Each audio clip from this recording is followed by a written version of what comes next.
Well, hello, my friends. Welcome to me, your host, Christian Watson.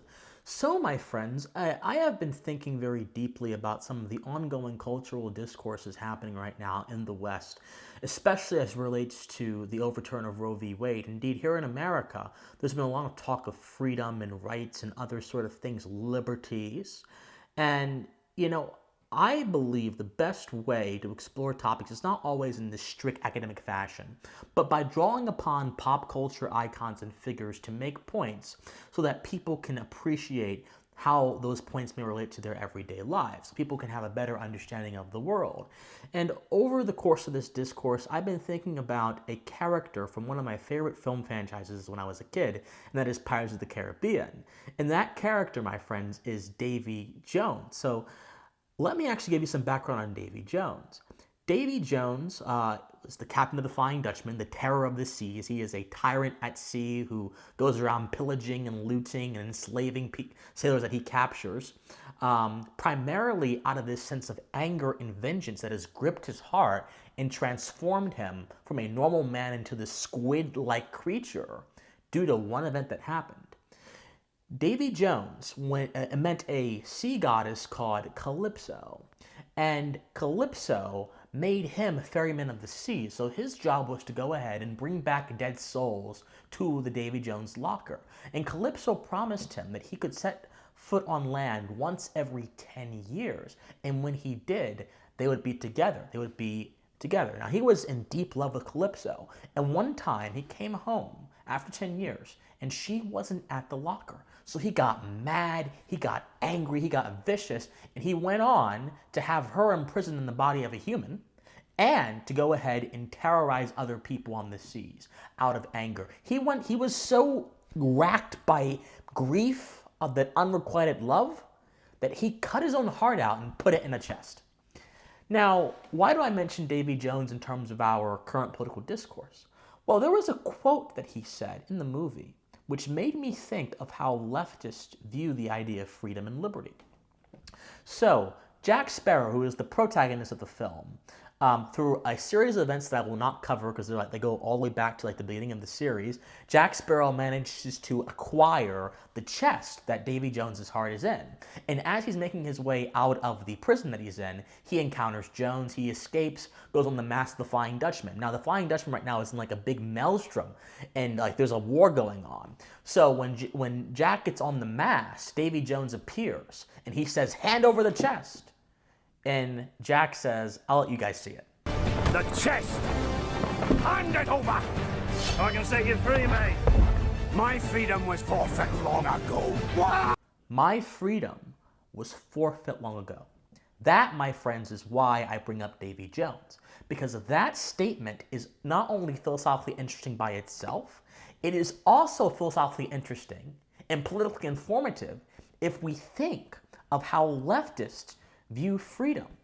What Jones is doing when he says that my freedom was forfeit long ago, he is using his experience and his identity as this squid-like monstrosity and his experience with the heartbreak that Calypso gave him, I guess.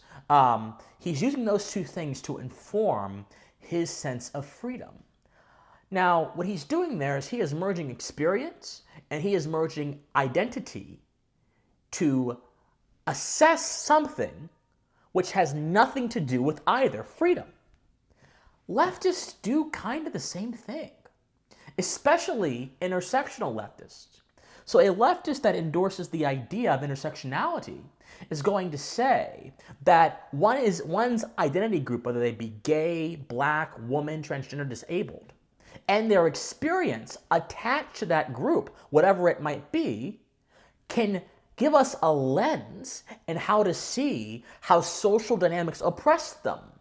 So their sense of freedom is also attached to experience and identity characteristics. Now the problem with this approach is that Jones and intersectional leftists merge their experience and their identity together when evaluating matters of their humanity, which kind of goes back to what I was saying before. The truth is, my friends, identity and experience Both of those, identity being a condition, experience being maybe informed by the condition, both of those are external to freedom. Freedom, my friends, is not merely a condition. Freedom, my friends, is a description of what you're capable of doing as a human being. It is a description of the human condition. So it is a description first, a condition second. Freedom simply describes the wide range of things you can do, your ability to think, eat, breathe, talk, reason. These things are examples of your freedom. Because as Grotius said in Rights of War and Peace, liberty simply means having the power and capacity over yourself to act, and in your reason being the engine of that action.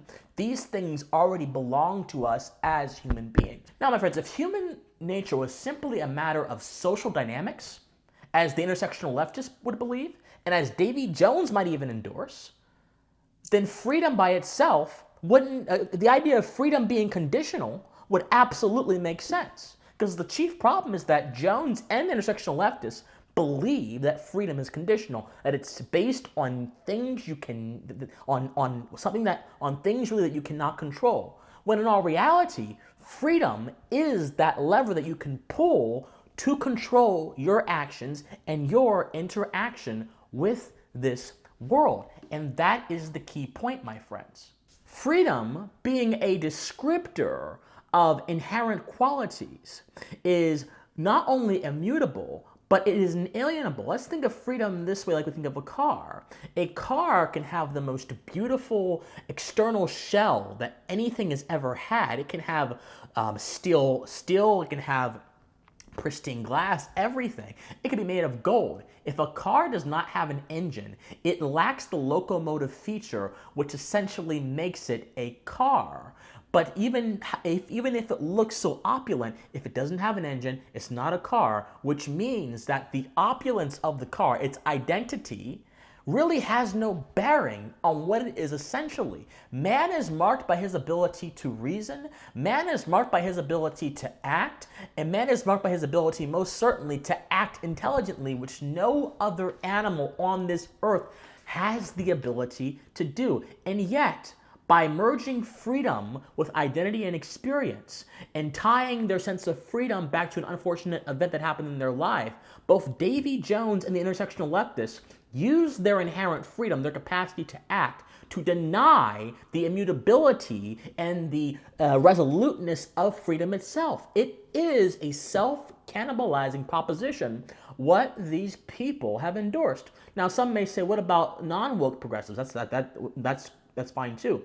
General progressives that were born out of the progressive era tend to believe that one sense of freedom is tied to their class, and whatever the people who have most of the money or the people who have most of the institutional power decide to do. This is why the progressive era was primarily meant to beat back perceived injustice by expanding the Constitution beyond its proper bounds with no regard for individual rights, because the idea was the workers are the oppressed. The people who are downtrodden are the oppressed. Progressivism operates off of a false class dynamic, class dichotomy, in which the individual and their role and their own destiny is reduced to these broad general narratives in which they have no role, in theory. But in fact, all of us, my friends, have a role in our own destiny. We can't control the weather, but we can most certainly control how we react, respond, and deal with the weather. We can't stop a tornado, but we can build a tornado shelter. We can't stop a hurricane, but we can go to higher ground.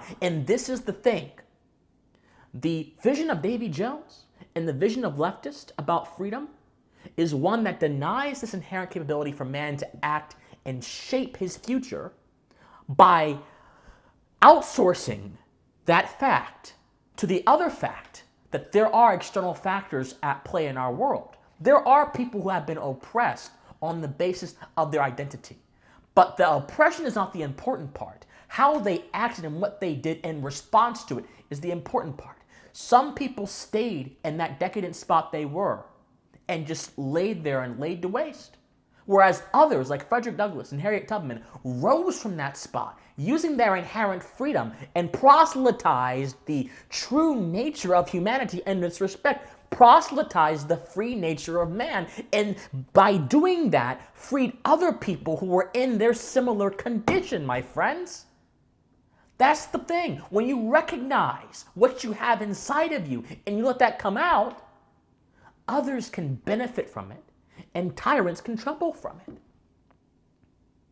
That's the thing. That's the message here, my friends. The thing is, my friends, when you embody a mindset of defeatedness and victimhood, you will then reinterpret your very humanity in those terms. And by doing so, you will reject what you are fundamentally as a human, a free, luminous being capable of thought, capable of action. So as Jack said, perhaps he could have freed Davy Jones. Or perhaps he couldn't have freed Davy Jones per se. But Davy Jones made a choice. He chose to be Calypso's ferryman. He chose to ferry those souls. And he also chose, after his heartbreak, to go on the seas and destroy innocent people because of something that went bad in his life. Davy Jones chose the victim mentality. And it ended in him plummeting to Neptune's depths as his heart was pierced by someone else he chose to kill. See, his life of victimization and drudgery and mass murder was ended, ironically, by murder. Ending, ironically, by killing him. What's the message, my friends? We must all realize that we are in control of how we respond to life. There's a lot of things that happen in our life, but we are in control of how we respond to it. And you have a pathway to choose, my friends. Are you going to take the side of Davy Jones and the leftists who believe that freedom is nothing in the face of institutions and external systems? Or are you going to recognize just how brilliant you are as a human being, with the faculties you're equipped with, and use them faithfully in your journey in life? I hope it's the latter, because the former leads to nowhere but destruction. Think on it, my friends. Love you guys so much. If you love me, patreon.com/officialcwatson, PayPal officialcwatson@gmail.com. Love you guys so much. Please stay pensive. Bye, guys.